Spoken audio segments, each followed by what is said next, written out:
என்ன சிரிக்கிற? நீ யாரோ கண்ணு தெரியாத ஒருத்திக்காக இறக்கப்பட்டு ஓடி போய் உதவி பண்ணல. இத்தனை நாளா சாமிக்கு விளக்கேத்தி வச்சு வேண்டிக்கிட்டு இருக்கல. அப்ப அந்த சாமி என்ன பண்ணிருக்கணும்? அந்த அயோக்கிய பைய சுந்தரத்தை அந்த இடத்தை விட்டு போக விடாம தடுத்து நிறுத்தி இருந்தா அது சாமி.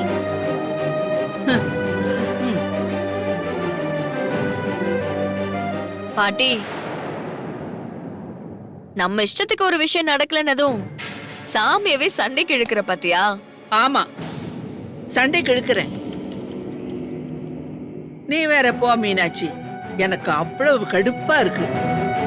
அந்த பாவி பைய முகத்தை பார்க்கணும்னு தானே அலையா அலைஞ்ச. கை கேட்டினது இப்போ வாய் கேட்டாம போயிடுச்சே. இதனாலதான் நீ கோவில் விரதம் பூஜைன்னு சொன்னால எனக்கு கோவமா வருது. சரி, உன் சண்டை சாமி கிட்ட வச்சுக்கோ. காலையில நம்ம அம்மன் கோயிலுக்கு போகணும். என்ன அம்மன் கோயிலுக்கா? அங்க எதுக்கு?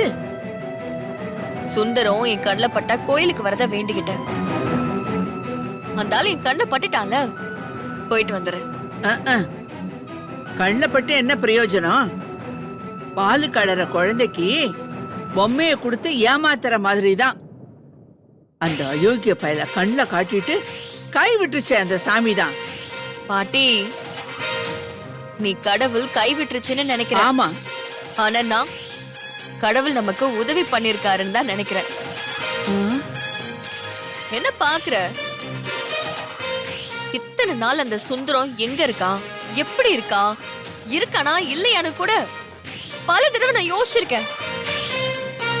ஆனா இப்போ அந்த சுந்தரம் இருக்கா, நல்லா இருக்கான்னு அந்த கடவுள் கண்ணுல காமிச்சிட்டார்ல.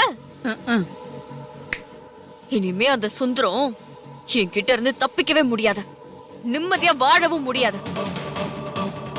அப்பாவோட சாவுக்கு அந்த சுந்தரம் கண்டிப்பா பதில் சொல்லி ஆகணும்.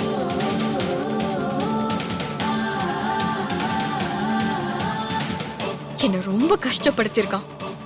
அதுக்கான தண்டனைய அவ அனுபவிச்சே தீரணும். ஆமா மீனாட்சி, அவனை சும்மாவே விடக்கூடாது.